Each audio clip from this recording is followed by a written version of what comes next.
할렐루야, 할렐루야. 네, 가슴에 손을 얹고 여러분 저를 좀 따라해 주시기 바랍니다. 나는 하나님께 사랑을 받으며 하나님께 가치 있는 존재다. 나는 하나님께 사랑을 받으며 하나님께 가치 있는 존재다. 네, 아침이라 조금 서로 부담이 될 수는 있는데요, 우리 옆에 있는 분들 향해 이렇게 손을 뻗어서 이렇게 축복했으면 좋겠습니다. 당신은 하나님께 사랑을 받으며 하나님께 가치 있는 존재입니다. 당신은 하나님께 사랑을 받으며 하나님께 가치 있는 존재입니다.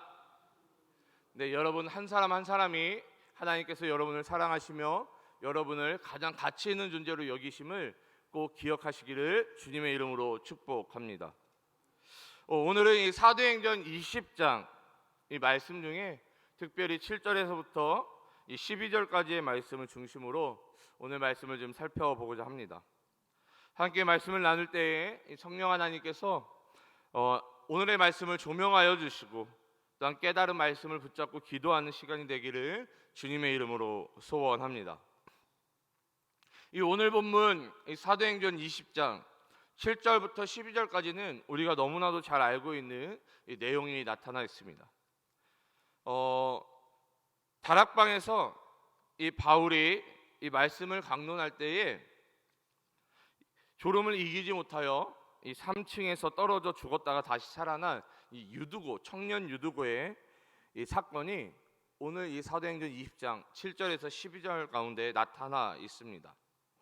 이 먼저 7절을 읽어보면 그 주간의 첫날에 우리가 떡을 떼려 하여 모였더니 바울이 이튿날 떠나고자 하여 그들에게 강론할세 말을 밤중까지 계속하매라고 이야기하고 있습니다. 7절은 우리에게 시간적인 배경을 알려주고 있습니다. 우선 그 주간의 첫날이라는 것은 지금 우리가 살고 있는 이 현대로 따지면은 일요일을 의미를 합니다. 다시 말해서 우리가 지금 주일을 섬기고 있는 것처럼 일요일에 이 초대교회 사람들도 모였다라는 것이죠. 이 학자들의 여러 가지 견해들이 있지만 이 7절을 통해서 초대교회 성도들이 이 유대교와는 달리 안식일이 아닌 지금 우리가 지키고 있는 이 주일에 예배 드리기 위해서 모였다는 확실한 증거다라고 성경학자들이 이야기를 합니다. 현재 우리가 이 일요일을 주일로 지키는 것은 예수님의 부활이 주일에 일어났으며 또한 이 성령 강림의 사건도 이 주일 안식 후 첫날인 이 주일에 일어났기 때문에 지금 우리 기독교는 이 일요일을 주일로 지키고 있는 것입니다. 성도님들이 그냥 상식적으로 왜 우리가 토요일이 아닌 주일에 우리가 예배를 드리는지 여러분 상식적으로 알고 계시면 좋을 것 같습니다. 자, 아무튼 오늘 본문 사도행전 20장 7절을 보면은 이들이 무엇을 하려고 모여 있습니까? 오늘 본문 가운데 무엇을 하기 위해 모여 있는 거죠? 떡을 떼려 모였다라고 본문은 이야기하고 있습니다. 떡을 떼려 모였다라는 것은 우리가 잘 알다시피 이 성찬을 의미하는 것입니다. 원래 이 초대교회에서는 이 성찬을 매 주일마다 지켰습니다. 매 주일마다 성찬을 베풀었다라는 것이죠. 이 성찬식 때 우리나라에서는 예수 그리스도의 이 고난과 이 십자가에 조금 더 묵상하고 거기에 포커스를 맞춰서 성찬식을 진행을 하는데, 사실 외국에서는 다시 오실 신랑 그리스도를 기다리는 이 축제의 의미가 조금 더 크기는 합니다. 아무튼 이 성찬이라는 것은 이 예수님을 기념하기 위해, 기억하기 위한 기독교에 있어서 이 가장 중요한 이 성례전 중에 하나라는 것입니다. 그런데 이날 예배에는 아주 특별한 분이 이 말씀을 전하기로 되어 있었습니다. 내일이면 이 드로아를 떠나는 이 사도 바울이 이 말씀을 증거하기로 했던 것이죠. 그런데 오늘 본문을 읽어보면 이 바울이 말씀을 강론할 때에 밤중까지 계속해서 말씀을 강론했다라고 오늘 본문은 기록하고 있습니다. 여러 주석을 또 이렇게 찾아보면 밤중까지 강론했다, 말을 이어갔다라는 이야기가 보통 이 저녁 7시서부터 10시간, 다음날 새벽 5시까지 이 사도 바울이 말씀을 강론했다라고 이야기하는 이 주석가들이 있습니다. 아무튼 굉장히 긴 시간을 사도 바울이 이 말씀을 강론했다라는 것입니다.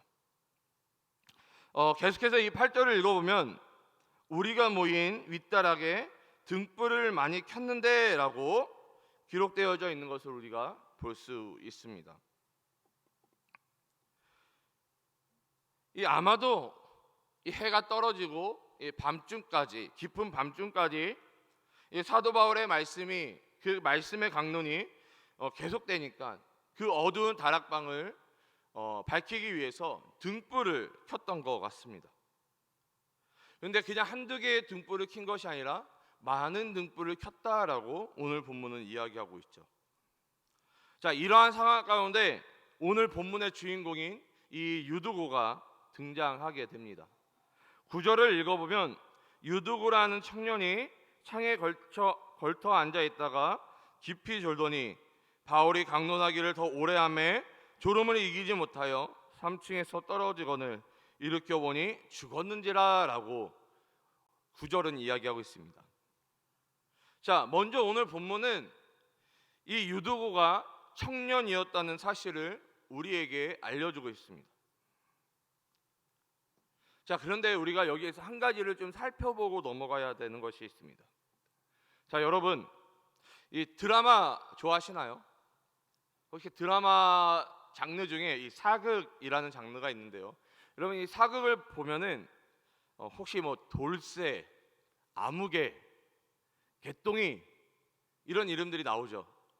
자, 이런 이름들을 가진 사람들은 보통 어떠한 사람들에게 이런 이름을 줍니까?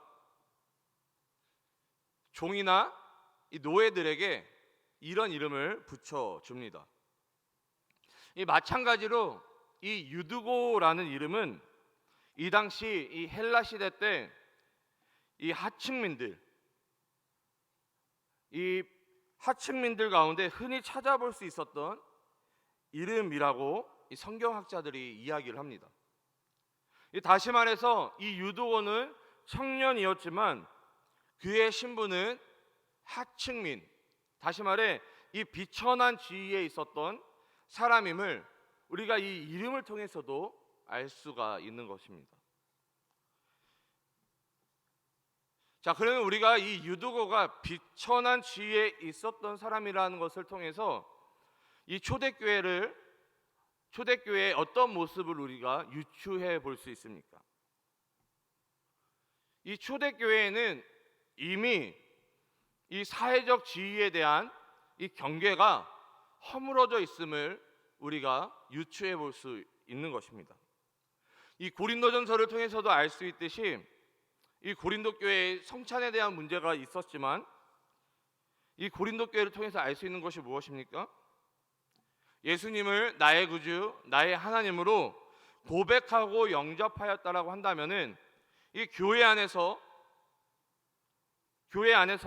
그 누구도 함께 모여 교제할 수 있었다라는 사실입니다.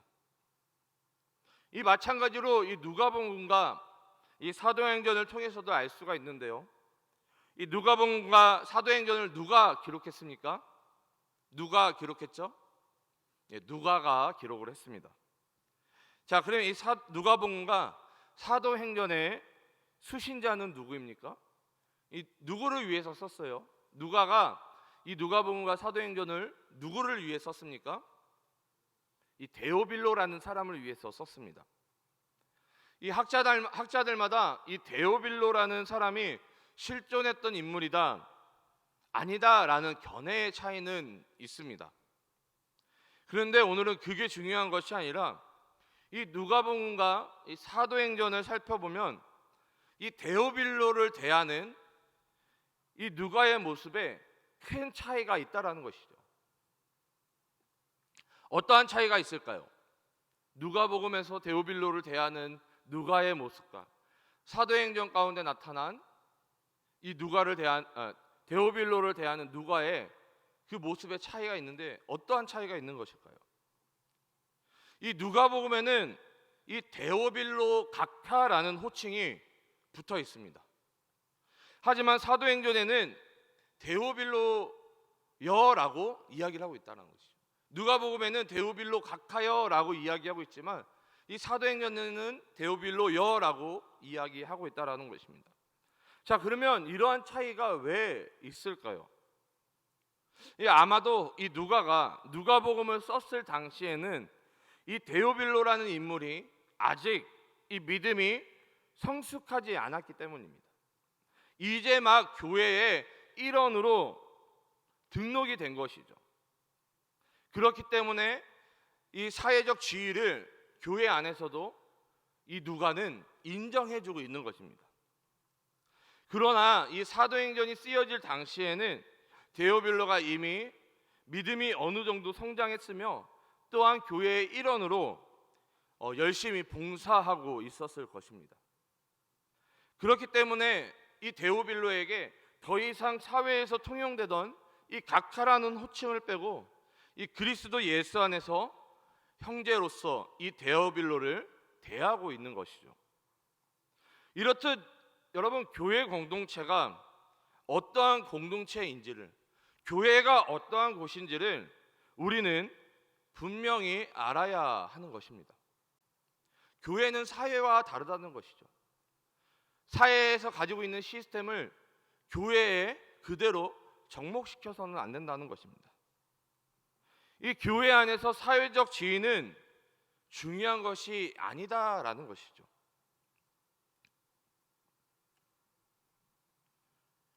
또한 교회에서 받는 이 직분도 지위가 아닙니다.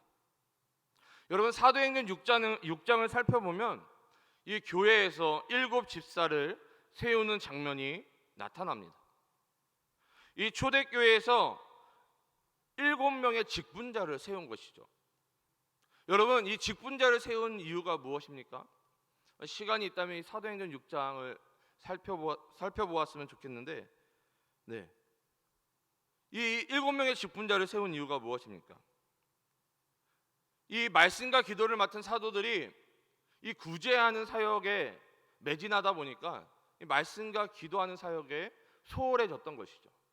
그래서 이 사도들이 다시 말씀과 기도 사역에 매진하기 위해서 이 구제하는 사도들을 도와 구제하는 사역들을 맡을 7명의 집사들을 세운 것입니다. 이 사도들을 도와서 교회와 성도들을 섬기기 위해 세운 사람들이 바로 직분자들이라는 것이죠. 다시 말해 지금으로 따지면 이 목회자들을 도와 교회와 이 성도들을 섬기기 위해 세움받은 자들이 바로 직분자들이라는 것입니다. 그런데 반대로 이 목회자들을 돕지 않고 교회와 이 성도들을 섬기지 않는다면은 직분자로서 그 역할을 제대로 수행하지 못하고 있는 것이죠. 여러분, 마찬가지로 목회자는 어떠합니까? 제가 여러분들에게 한 가지 질문을 드리겠습니다. 이 목회자들에게 권위가 있습니까? 목회자들에게 권위가 있을까요? 예, 목회자에게 권위가 있습니다. 그런데 그 권위라는 것은 이 하나님의 말씀을 선포할 때에만 이 권위가 있는 것입니다. 이 목회자 자신에게 권위가 있는 것이 아니라 이 하나님 말씀에 권위가 있다라는 것이죠. 하나님의 말씀이 권위가 있기 때문에 하나님의 말씀을 목회자가 이 강단에 서서 대언할 때에 하나님의 말씀으로 말미암아 권위가 있는 것입니다. 자, 그런 강단에서 내려오면 어떠합니까? 이 목회자도 하나님 앞에 한 명의 성도이자 한 명의 예배자라는 것입니다. 여러분, 그렇다고 해서 이 목회자와 이 직분자를 무시해서는 안 되겠죠. 이 교회 안에서는 서로 존중하며 사랑하며 섬기며 돌보며 예의를 지켰던 것이 이 초대교회의 모습입니다. 그리고 겸손함과 낮아짐의 모습을 보여주신 분이 누구십니까? 우리에게 이 겸손함과 낮아짐의 모습을 보여주신 분이 누구십니까? 바로 이 제자들의 발을 씻기셨던 예수님입니다. 우리가 교회 안에서 미성숙한 자처럼 세상의 기준으로 지위를 따라 다른 사람보다 높아지려는 실수를 범하는 것이 아니라 성숙한 자가 되어서 예수님을 닮아 서로 섬기며 존중하는 우리 부산 영락교회 성도님들 되시기를 주님의 이름으로 축복합니다. 다시 본문으로 들어와서 이 구절을 계속해서 살펴보면 청년 유두고가 이 창문에 걸터 앉았다라고 기록되어 있습니다. 아마도 이 유두고는 이 신분 자체가 비천한 출신이기 때문에 하루 종일 이 힘든 노동에 시달렸을 것입니다. 힘든 일과를 마치고 내일 이 사도 바울 선생님께서 드로아를 떠난다고 하니까 비록 육신은 힘들고 지쳤지만 그럼에도 불구하고 이 말씀을 사모하는 마음으로 지금 사도 바울이 강론하고 있는 그 다락방으로 나아갔던 것입니다. 자, 그런데 이 유두고가 조금 늦게 갔을 거예요. 일을 마치고 정리하고 가야 되니까. 그런데 이미 그 다락방에 사람들이 가득 차서 앉을 곳이 없었다라는 것이죠.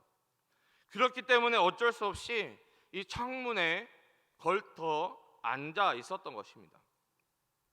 자, 여러분, 이 새벽이라 뭐를 생각해 보세요 하면 되게 힘드실 수 있는데요. 여러분, 머릿속으로 그림을 좀 그려보셨으면 좋겠습니다. 자, 지금 사도 바울은 밤 늦게까지 이 하나님의 말씀을 지금 강론하고 있어요. 자, 밤이 되니까 이 다락방 안에 어두워서 등불을 켤 수밖에 없는데 많은 등불을 지금 켜놨습니다.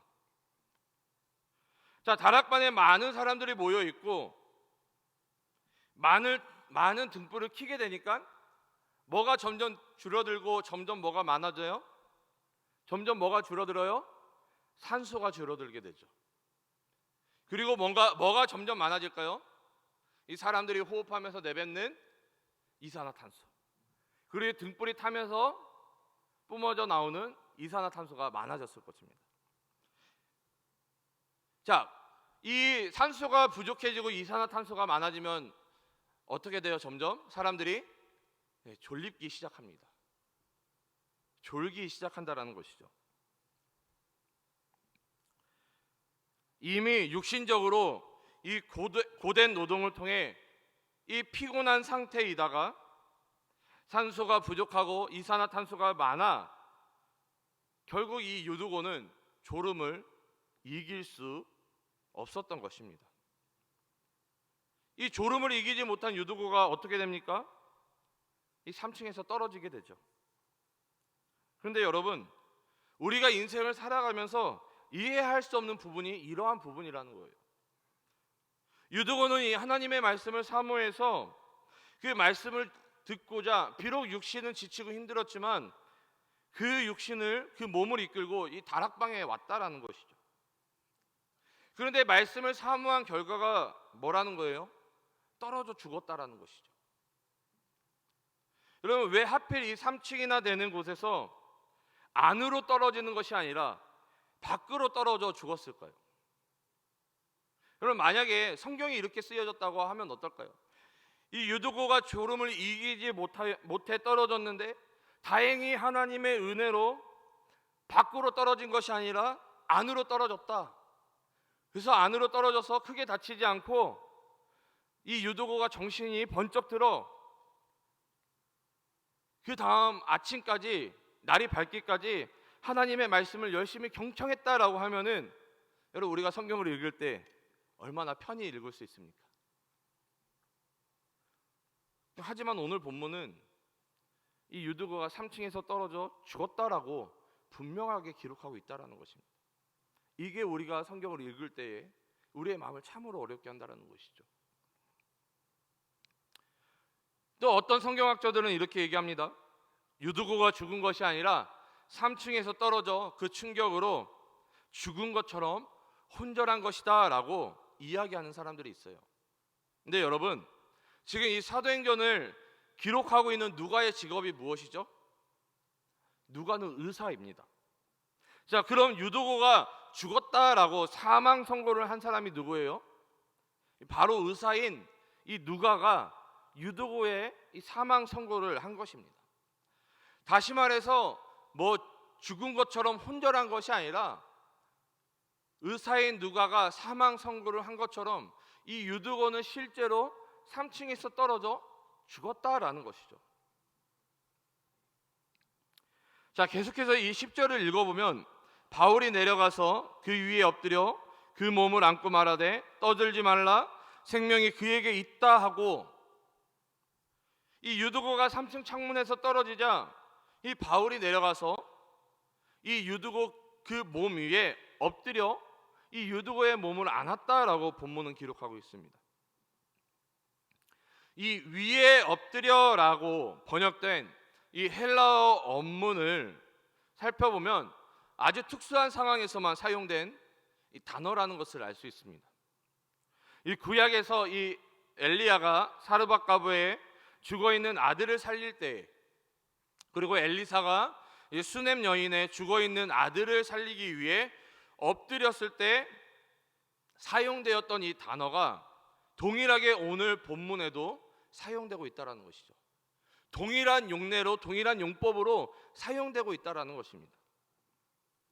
누가는 의도적으로 지금 위에 엎드려라는 단어를 통해 우리에게 메시지를 전하고 있는 것이죠.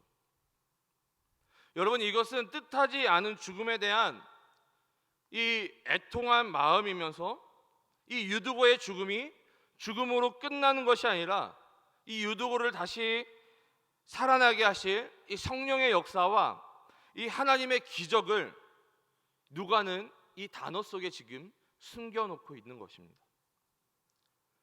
그러면서 사도 바울이 무엇을 선포합니까?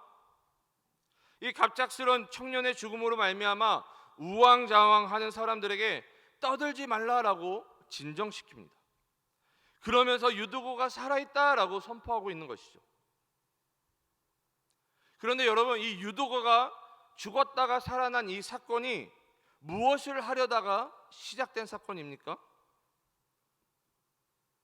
떡을 떼기 위해 모였다라고 우리는 오늘 7절을 시작하면서 살펴보았습니다.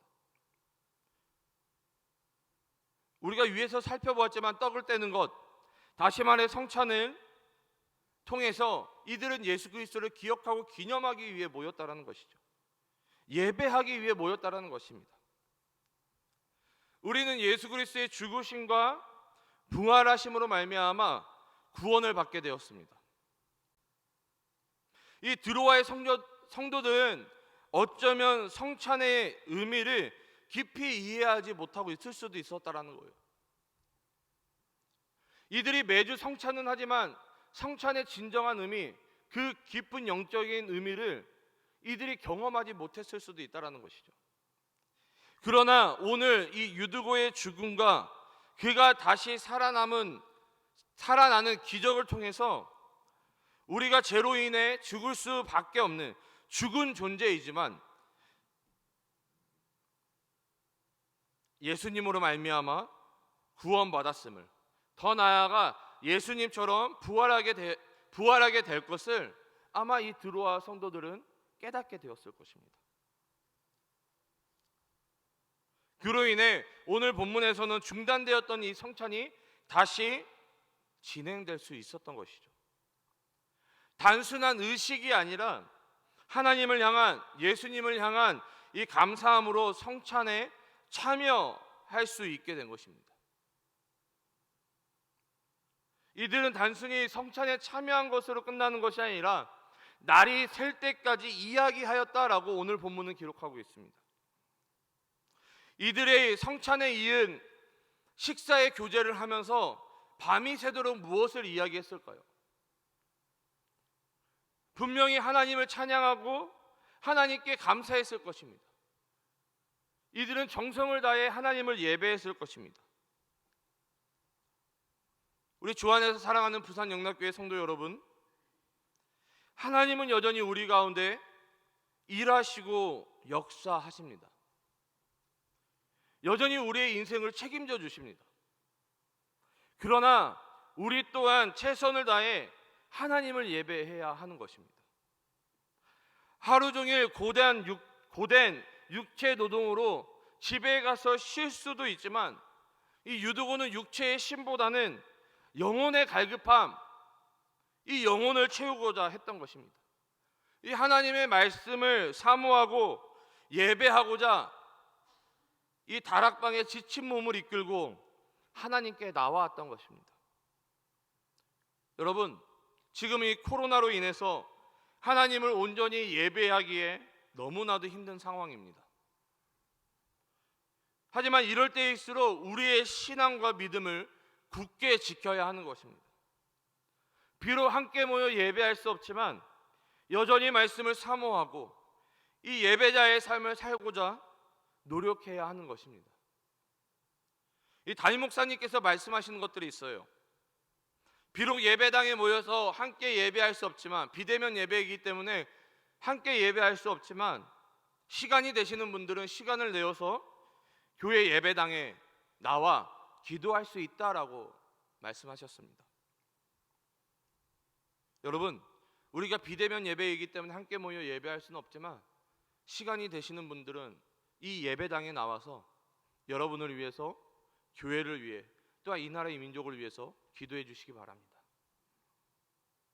어쩌면 이 시대를 살아가는 우리들에게 하나님께서 요구하시는 믿음은 유두고의 믿음이 아닐까 생각됩니다.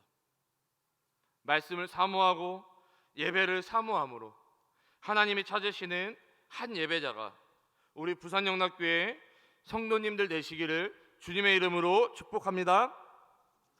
기도하시겠습니다. 사랑과 은혜가 충만하신 주님, 너무나도 감사드립니다. 이 아침 우리를 깨워주시고 또 우리에게 새 생명과 새 날을 허락하여 주시고 또한 이 새 생명의 첫 시간을 하나님께 온전히 올려드릴 수 있도록 우리를 이 예배의 자리로 불러주심을 너무나도 감사드립니다. 하나님, 간절히 소원하옵기는 유두고와 같은 믿음을 우리에게 허락하여 주셔서 아버지, 삶의 어떠한 문제로 인해서 우리의 신앙이 약해지는 것이 아니라 우리의 힘든 삶으로 말미암아 더욱더 하나님을 찾고 하나님을 의지하며 하나님께 나아오는 우리의 인생들 되게 도와주시옵소서. 하나님, 이 유두고의 죽음과 또한 유두고의 다시 살아남으로 말미암아 멈추었던 그 성찬이, 그 예배가, 그 하나님과의 교제가 다시 시작되고 회복되었던 것처럼 예수 그리스도의 그 십자가의 죽으심과 그 부활하심으로 말미암아 우리 안에 무너졌던 하나님과의 교제함이, 하나님과의 예배함이 회복되었음을 깨닫게 하여 주셔서 너무나도 감사드립니다. 이후로는 우리가 하나님과 교제하는 것들을 잃어버리지 않게 도와주시고 하나님을 예배하는 것들을 잃어버리지 않는 우리들 되게 도와주시옵소서. 우리 한 사람 한 사람이 하나님이 기뻐 찾으시는 한 예배자로 세워질 수 있도록 또한 그렇게 결단하며 나아갈 수 있는 우리들 되게 도와주시옵소서. 또한 우리 귀한 성도님들 하나님 앞에 나아올 때에 빈손으로 나아오지 않고 하나님이 주신 것들 또한 구별하여 하나님께 다시 올려드리게 하여 주심을 너무나도 감사드립니다. 이 예물이 쓰여지는 곳곳마다 하나님의 나라와 하나님의 영광이 무엇보다 잃어버린 영혼들을 찾는 데 쓰여지는 귀한 예물이 되게 도와주시고 또한 드린 손길들 주님 기억하여 주사 더 많은 것들로 채워주셔서 더 많은 것들로 하나님께 영광 올려드릴 수 있도록 은혜와 축복을 다하여 주시옵소서. 우리 귀한 성도님들, 현장에서 예배를 드리시는 분이나 영상으로 예배를 드리시는 모든 성도님들, 오늘 하루 살아갈 때에 믿음 안에서 살아갈 수 있게 도와주시고 하나님의 동행하심으로 말미암아 승리하는 삶을 살아갈 수 있도록 주님 은혜를 베풀어 주시옵소서. 주님이 오늘도 우리들 가운데 함께하여 주시고 승리케 하여 주실 것들을 믿사오며 거룩하신 예수님의 이름으로 기도드립니다. 아멘. 하늘에 계신 우리 아버지, 아버지의 이름을 거룩하게 하시며 아버지의 나라가 오게 하시며 아버지의 뜻이 하늘에서와 같이 땅에서도 이루어지게 하소서. 오늘 우리에게 일용할 양식을 주시고 우리가 우리에게 잘못한 사람을 용서하여 준 것 같이 우리 죄를 용서하여 주시고 우리를 시험에 빠지지 않게 하시고 악에서 구하소서. 나라와 권능과 영광이 영원히 아버지의 것입니다. 아멘.